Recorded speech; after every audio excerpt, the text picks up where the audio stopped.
Hello everyone, Sangeeta রান্না করে সবাইকে স্বাগতম জানাচ্ছি। আশা করছি আপনারা সবাই খুব ভালো আছেন। আজকে আবারও আপনাদের সামনে হাজির হয়ে গেছি আরেকটা রেসিপি নিয়ে।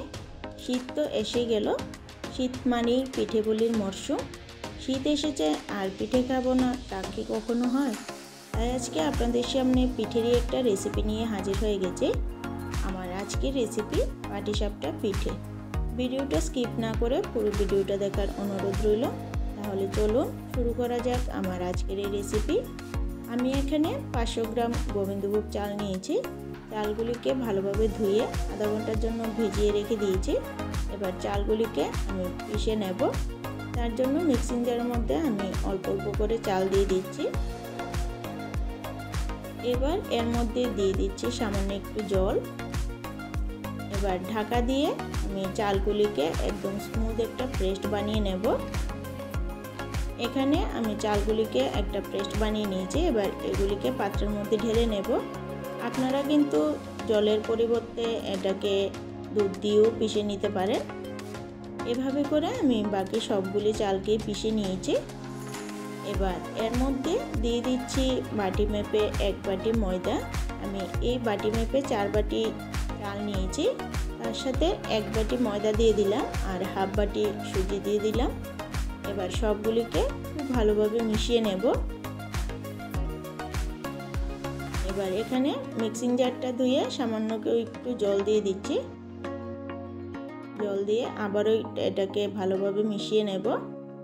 এভাবে অল্প অল্প করে জল দিয়ে আমি এটাকে একটা ব্যাটার তৈরি করে নিচ্ছি।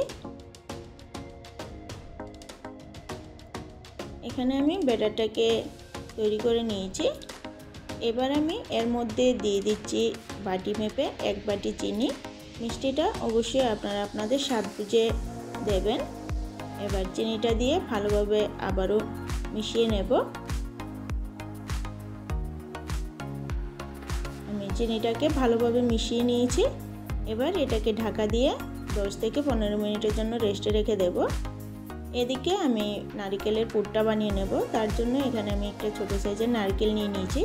এখানে নারকেলটাকে আমি কুড়িয়ে নিয়েছি। এবার নারকেলটাকে আমি পুর বানিয়ে নেব। তার জন্য চুলার মধ্যে আমি একটা কড়াই বসিয়ে দিয়েছি। কড়াইয়ের মধ্যে নারকেলগুলিকে দিয়ে দেব। এবার এর মধ্যে দিয়ে দিচ্ছি আখের গুড়। আপনারা চিনি দিয়েও এটাকে বানাতে পারেন অথবা খেজুর গুড় দিয়েও বানাতে পারেন। এবার আমি গুড়টাকে ভালোভাবে নারকেলটার সাথে মিশিয়ে নেব।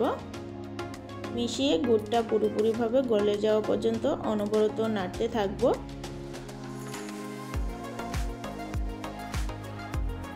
আবারও একটু নাড়াচাড়া করে নিচ্ছি। গুড়টা এখনও পুরোপুরিভাবে গলে যায়নি। যতক্ষণ পর্যন্ত গুড়টা না গলে জলটা পুরোপুরিভাবে না শুকোচ্ছে ততক্ষণ পর্যন্ত এটাকে নাড়তে থাকবো। এবার আমি এর মধ্যে দিয়ে দিচ্ছি 1 প্যাকেট গুঁড়ো দুধ। আমি এখানে 10 টাকা দামের একটা আমুল দুধের প্যাকেট নিয়েছি। এখানে 1 প্যাকেট গুঁড়ো দুধ দিয়ে দিলাম। এবার দুধটাকে ভালোভাবে নারকেলটার সাথে মিশিয়ে নেব। এটা অপশনাল, আপনারা চাইলে দিতেও পারেন নাও দিতে পারেন। তবে গুঁড়ো দুধটা দিলে টেস্ট খুব ভালো আসে। এখানে আমার নারকেলের পুরটা কিন্তু একদম তৈরি হয়ে গেছে। এবার এটাকে নামিয়ে ঠান্ডা করে নেব। এদিকে আমার ব্যাটারটা 15 মিনিটের মতো রেস্টে রেখে দিয়েছি। ব্যাটারটা এখন অনেকটাই ঘন আছে, তাই এর মধ্যে আবারও সামান্য একটু জল দিয়ে দিচ্ছি। জল দিয়ে পাতলা একটা ব্যাটার তৈরি করে নেব। এবার এর মধ্যে 1 চিমটি পরিমাণ নুন দিয়ে দিচ্ছি।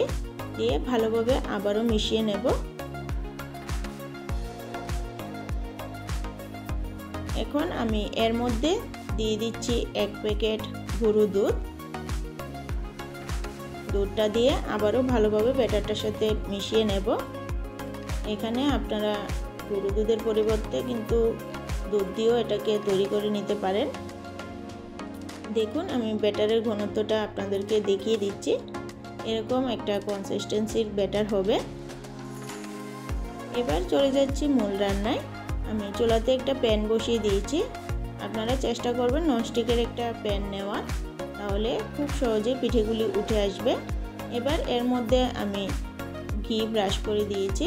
আপনারা ঘির পরিবর্তে তেল দিয়েও এটাকে ব্রাশ করে নিতে পারেন। এবার আমি এর মধ্যে 1 চামচ ব্যাটার দিয়ে দিয়েছি। এবার ব্যাটারটা দিয়ে প্যানটা ধরে এভাবে হালকা করে একটু ঘুরিয়ে নেব। এবার উপরটা পুরোপুরিভাবে শুকিয়ে যাওয়া পর্যন্ত অপেক্ষা করব। উপরটা পুরোপুরিভাবে শুকিয়ে গেছে। এবার এর মধ্যে দিয়ে দিচ্ছি 1 চামচ নারকেলের পুর। পুরটা আপনারা আপনাদের পছন্দ মতো কমিয়ে বা বাড়িয়ে দেবেন। এবার পুরটা দিয়ে আমি এটাকে ভাঁজ দিয়ে দিচ্ছি। এভাবে করে আমি পিঠাটাকে ভাঁজ দিয়ে নেব।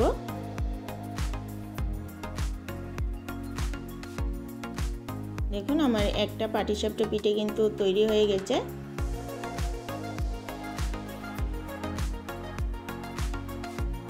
এবার এটাকে আমি একটা পাত্রের মধ্যে তুলে নেব। এইভাবে করে আমি আরেকটা বানিয়ে নিচ্ছি। আমি আবারও এর মধ্যে অল্প একটু ঘি ব্রাশ করে নিচ্ছি। এবার এর মধ্যে দিয়ে দিচ্ছি 1 হাতা ব্যাটার। ব্যাটারটা দিয়ে এটাকে আবারও একটু ঘুরিয়ে নেব।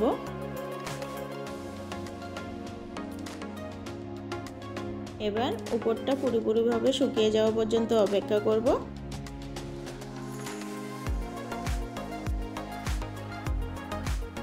উপরটা শুকিয়ে যাওয়ার পর এখন এর মধ্যে আমি 1 চামচ নারকেলের পুর দিয়ে দিচ্ছি।